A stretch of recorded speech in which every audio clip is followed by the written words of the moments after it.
Iran ಮೇಲಿನ America Israel ದಾಳಿ ಇದೀಗ ಇಡೀ ಮನುಕುಲಕ್ಕೆ ಗಂಡಾಂತರ ತರುವ ಹಂತಕ್ಕೆ ಬಂದು ತಲುಪಿದೆಯಾ? ಇರಾನ್, ಮಧ್ಯಪ್ರಾಚ್ಯ, ಅಮೆರಿಕ, ಯುರೋಪ್ ಅಂದೇ ಜಗತ್ತಿನೆಲ್ಲೆಡೆಯ ಎಲ್ಲರೂ ಭಾರೀ ದೊಡ್ಡ ಅಪಾಯಕ್ಕೆ ಸಿಲುಕುವ ಪರಿಸ್ಥಿತಿ ಬಂದೊದಗಿದೆಯಾ? ವಿಶ್ವಸಂಸ್ಥೆಯ ಮಾಜಿ ರಾಜತಾಂತ್ರಿಕ ಮೊಹಮ್ಮದ್ ಸಫಾ ಅವರ ಇತ್ತೀಚಿನ ಆಘಾತಕಾರಿ ಹೇಳಿಕೆಗಳು ಇಡೀ ಜಗತ್ತನ್ನೇ ಬೆಚ್ಚಿ ಬೀಳಿಸಿವೆ ಮತ್ತು ಮನುಕುಲದ ಭವಿಷ್ಯದ ಬಗ್ಗೆ ಗಂಭೀರ ಪ್ರಶ್ನೆಗಳನ್ನು ಹುಟ್ಟುಹಾಕಿವೆ. ಜಾಗತಿಕ ಶಾಂತಿಯ ರಕ್ಷಕ ಅಂತ ಕರೆಸಿಕೊಳ್ಳುವ ವಿಶ್ವಸಂಸ್ಥೆಯ ಆಂತರಿಕ ವಲಯದಲ್ಲಿ ಇರಾನ್ನ ರಾಜಧಾನಿ ಟೆಹರಾನ್ ಮೇಲೆ ಪರಮಾಣು ದಾಳಿ ಕುರಿತ ಸಿದ್ಧತೆಗಳು ನಡೀತಿದೆಯಾ? ಒಬ್ಬ ರಾಜತಾಂತ್ರಿಕ ತನ್ನ ಸುದೀರ್ಘ ವೃತ್ತಿ ಜೀವನವನ್ನೇ ಪಣಕ್ಕಿಟ್ಟು ಇಂತಹ ಸ್ಫೋಟಕ ಮಾಹಿತಿಯನ್ನು ಹೊರಹಾಕಬೇಕಾದ ಅನಿವಾರ್ಯತೆ ಏನಿತ್ತು? ಈ ಭೀಕರ ಸಂಚಿನ ಹಿಂದೆ ಅಡಗಿರುವ ಅದೃಶ್ಯ ಶಕ್ತಿಗಳು ಯಾವ್ಯಾವು ಮತ್ತು ಆಧುನಿಕ ಜಗತ್ತು ಮತ್ತೊಂದು ಹಿರೋಶಿಮಾ ಅಥವಾ ನಾಗಸಾಕಿಯಂತಹ ಮಹಾ ದುರಂತದ ಅಂಚಿನಲ್ಲಿ ನಿಂತಿದೆಯಾ ಎನ್ನುವ ಆತಂಕಕಾರಿ ಪ್ರಶ್ನೆಗಳು ಇಂದು ನಮ್ಮ ಮುಂದಿವೆ. ಸಫಾ ಅವರ ಹೇಳಿಕೆ ಕೇವಲ ಒಂದು ರಾಜಕೀಯ ಭವಿಷ್ಯವಾಣಿಯಲ್ಲ, ಬದಲಿಗೆ ವಿಶ್ವದ ಪ್ರಭಾವಿ ರಾಷ್ಟ್ರಗಳು ಮತ್ತು ಸಂಸ್ಥೆಗಳು ತೆರೆಮರೆಯಲ್ಲಿ ನಡೆಸುತ್ತಿರುವ ವಿನಾಶಕಾರಿ ಆಟದ ಬಗ್ಗೆ ಎಚ್ಚರಿಕೆಯ ಗಂಟೆಯಾಗಿದೆ. ಮೊಹಮ್ಮದ್ ಸಫಾ ಅವರು ವಿಶ್ವಸಂಸ್ಥೆಯಲ್ಲಿ ರಾಜತಾಂತ್ರಿಕ ಅಧಿಕಾರಿಯಾಗಿ ಸೇವೆ ಸಲ್ಲಿಸುತ್ತಿದ್ದವರು. ಅವರು ಇತ್ತೀಚೆಗೆ ಮಾಡಿರುವ ಟ್ವೀಟ್ ಅಂತಾರಾಷ್ಟ್ರೀಯ ಮಟ್ಟದಲ್ಲಿ ಸಂಚಲನ ಮೂಡಿಸಿದೆ. ಟೆಹರಾನ್ ಮೇಲೆ ಪರಮಾಣು ದಾಳಿ ನಡೆದರೆ ಉಂಟಾಗಬಹುದಾದ ಭೀಕರ ಪರಿಣಾಮಗಳ ಬಗ್ಗೆ ವಿಶ್ವಸಂಸ್ಥೆ ಗುಪ್ತವಾಗಿ ದಾಖಲೆಗಳನ್ನು ಸಿದ್ಧಪಡಿಸುತ್ತಿದೆ ಅಂತ ಅವರು ಗಂಭೀರ ಆರೋಪ ಮಾಡಿದ್ದಾರೆ. ಈ ಭಯಾನಕ ಯೋಜನೆಯ ಭಾಗವಾಗೋಕೆ ಅಥವಾ ಅಂತಹ ಮಾನವೀಯ ವಿರೋಧಿ ಅಪರಾಧಕ್ಕೆ ಸಾಕ್ಷಿಯಾಗೋಕೆ ಇಷ್ಟವಿಲ್ಲದೆ ತಾವು ತಮ್ಮ ರಾಜತಾಂತ್ರಿಕ ವೃತ್ತಿ ಜೀವನಕ್ಕೆ ವಿದಾಯ ಹೇಳ್ತಿರೋದಾಗಿ ಘೋಷಣೆ ಮಾಡಿದ್ದಾರೆ.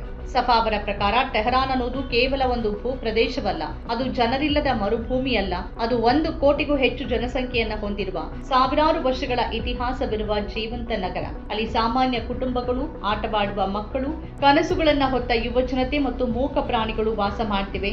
ಇಂತಹ ಜನನಿಬಿಡ ನಗರದ ಮೇಲೆ ಪರಮಾಣು ಅಸ್ತ್ರ ಪ್ರಯೋಗಿಸುವ ಆಲೋಚನೆಯೇ ಅತ್ಯಂತ ಕ್ರೂರವಾದದ್ದು ಮತ್ತು ಅಮಾನವೀಯವಾದದ್ದು.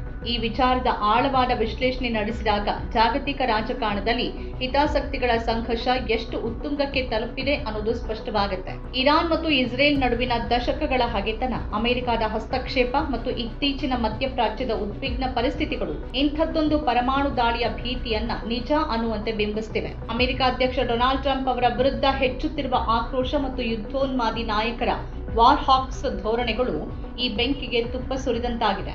ವಾಷಿಂಗ್ಟನ್, ಲಂಡನ್ ಅಥವಾ ಪ್ಯಾರಿಸ್ನಂತಹ ನಗರಗಳ ಮೇಲೆ ಇಂತಹ ದಾಳಿಯ ಕಲ್ಪನೆಯನ್ನ ಜಗತ್ತು ಎಂದಾದರೂ ಸಹಿಸತ್ತಾ? ಖಂಡಿತ ಇಲ್ಲ. ಹಾಗಿದ್ದಲ್ಲಿ ಟೆಹರಾನ್ ವಿಷಯದಲ್ಲಿ ಇಂತಹ ದ್ವಂದ್ವ ನೀತಿ ಯಾಕೆ? ಇದು ಕೇವಲ ಒಂದು ರಾಷ್ಟ್ರದ ಮೇಲಿನ ದಾಳಿಯಲ್ಲ, ಬದಲಿಗೆ ಇಡೀ ಮಾನವ ಕುಲದ ವಿರುದ್ಧದ ಯುದ್ಧವಾಗಿದೆ. ಪರಮಾಣು ದಾಳಿಯ ಭೀತಿ ಇಡೀ ಭೂಮಿ ಪರಿಸರ ವ್ಯವಸ್ಥೆಯನ್ನೇ ನಾಶಪಡಿಸುವ ಸಾಮರ್ಥ್ಯ ಹೊಂದಿದೆ ಅನ್ನೋದು ವಿಜ್ಞಾನಿಗಳ ಎಚ್ಚರಿಕೆಯಾಗಿದೆ. ಸಫಾ ಅವರ ಈ ನಿರ್ಧಾರ ಒಂದು ಮಹಾನ್ ತ್ಯಾಗ ಅಂತಾನೆ ಪರಿಗಣಿಸಲ್ಪಟ್ಟಿದೆ. ಯಾಕಂದ್ರೆ ಉನ್ನತ ಮಟ್ಟದ ಅಧಿಕಾರ ಮತ್ತು ಸವಲತ್ತುಗಳನ್ನ ಬಿಟ್ಟು ಸತ್ಯವನ್ನ ಜಗತ್ತಿಗೆ ತಿಳಿಸಲು ಅವರು ಮುಂದೆ ಬಂದಿದ್ದಾರೆ. ಈ ಮಾಹಿತಿ ಸೋರಿಕೆಯಾದ ನಂತರ ಇರಾನ್ ಮಾತ್ರವಲ್ಲದೆ ಇಡೀ ಅರಬ್ ಜಗತ್ತು ಮತ್ತು ಅಂತಾರಾಷ್ಟ್ರೀಯ ಸಮುದಾಯ ಎಚ್ಚೆತ್ತುಕೊಳ್ಬೇಕಾದ ಅಗತ್ಯ ಇದೆ.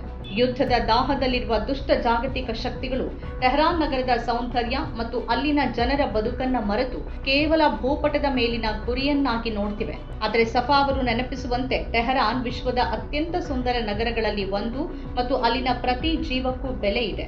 ಈ ಸ್ಫೋಟಕ ಮಾಹಿತಿ ಕೇವಲ ಇರಾನ್ಗೆ ಸೀಮಿತವಾಗಿಲ್ಲ, ಇದು ಜಾಗತಿಕ ಶಾಂತಿ ಮತ್ತು ಭದ್ರತೆಯ ಬಗ್ಗೆ ವಿಶ್ವಸಂಸ್ಥೆ ಹೊಂದಿರುವ ನೈತಿಕ ಹೊಣೆಗಾರಿಕೆಯನ್ನ ಪ್ರಶ್ನಿಸುವಂತೆ ಮಾಡಿದೆ. ಮೊಹಮ್ಮದ್ ಸಫಾ ಅವರ ಎಚ್ಚರಿಕೆಯನ್ನ ಜಗತ್ತು ಗಂಭೀರವಾಗಿ ಪರಿಗಣಿಸಬೇಕಿದೆ. ಪರಮಾಣು ಯುದ್ಧದಲ್ಲಿ ಯಾರೂ ವಿಜೇತರಾಗುವುದಿಲ್ಲ, ಅಲ್ಲಿ ಕೇವಲ ವಿನಾಶ ಮಾತ್ರ ಉಳಿಯುತ್ತೆ. ವಿಶ್ವಸಂಸ್ಥೆಯಂತಹ ಸಂಸ್ಥೆಗಳು ಶಾಂತಿ ಸ್ಥಾಪನೆಯ ಬದಲು ಯುದ್ಧದ ಅನಾಹುತಗಳನ್ನ ಅಂದಾಜಿಸುವಲ್ಲಿ ನಿರತರಾಗಿರುವುದು ದುರದೃಷ್ಟಕರ. ಅಧಿಕಾರ ದಾಹಕ್ಕಾಗಿ ಕೋಟ್ಯಾಂತರ ಅಮಾಯಕ ಜನರ ಪ್ರಾಣವನ್ನ ಬಲಿಗೊಡುವ ಇಂತಹ ಕ್ರೂರ ಯೋಜನೆಗಳನ್ನ ಅಂತಾರಾಷ್ಟ್ರೀಯ ಸಮುದಾಯ ಒಕ್ಕೊರಲಿನಿಂದ ವಿರೋಧಿಸಬೇಕಿದೆ. ಟೆಹರಾನ್ ಮೇಲೆ ಪರಮಾಣು ದಾಳಿ ನಡೆದರೆ ಅದು ಇಡೀ ಮಾನವ ನಾಗರಿಕತೆಯ ಅಂತ್ಯದ ಆರಂಭ ಆಗ್ಬೋದು. ಆದ್ರಿಂದ ಈ ಪರಮಾಣು ಚಳಿಗಾಲ ಆವರಿಸುವ ಮೊದಲೇ ರಾಜತಾಂತ್ರಿಕ ಮಾತುಕತೆ ಮತ್ತು ಮಾನವೀಯತೆಯ ದೃಷ್ಟಿಯಿಂದ ಈ ಬಿಕ್ಕಟ್ಟನ್ನು ಪರಿಹರಿಸೋದು ಇಂದಿನ ತುರ್ತು ಅಗತ್ಯವಾಗಿದೆ. ಸತ್ಯವನ್ನ ಹೊರಹಾಕಿದ ಸಫಾ ಅವರ ಅಸಾಮಾನ್ಯ ಧೈರ್ಯ ವ್ಯರ್ಥವಾಗಬಾರದು ಮತ್ತು ಜಗತ್ತು ವಿನಾಶದ ಹಾದಿಯಿಂದ ಶಾಂತಿಯ ಹಾದಿಗೆ ಮರಳಬೇಕಿದೆ. ನಮ್ಮ ಕಾರ್ಯಕ್ರಮಗಳನ್ನು ನೀವು ನೋಡ್ತಾ ಇದ್ರೆ ನಮ್ಮ ಚಾನೆಲ್ ಅನ್ನ ಸಬ್ಸ್ಕ್ರೈಬ್ ಮಾಡಿ, ಪಕ್ಕದ ಬೆಲ್ ಐಕಾನ್ ಒತ್ತಿ ನಮ್ಮನ್ನ ಬೆಂಬಲಿಸಿ. ಹಾಗೆ ನಮ್ಮ ಕಾರ್ಯಕ್ರಮಗಳನ್ನ ಲೈಕ್ ಮಾಡಿ, ಕಮೆಂಟ್ ಮಾಡಿ, ಅದನ್ನ ಬೇರೆಯವರಿಗೂ ವಾಟ್ಸ್ಆಪ್ ಮೂಲಕ ಶೇರ್ ಮಾಡಿ.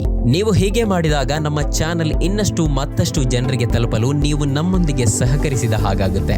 ಇದು ನೀವು ಯಾವುದೇ ಖರ್ಚಿಲ್ಲದೆ ಕೆಲವೇ ಸೆಕೆಂಡುಗಳಲ್ಲಿ ನೀಡಬಹುದಾದ ಸಹಕಾರ. ಧನ್ಯವಾದಗಳು.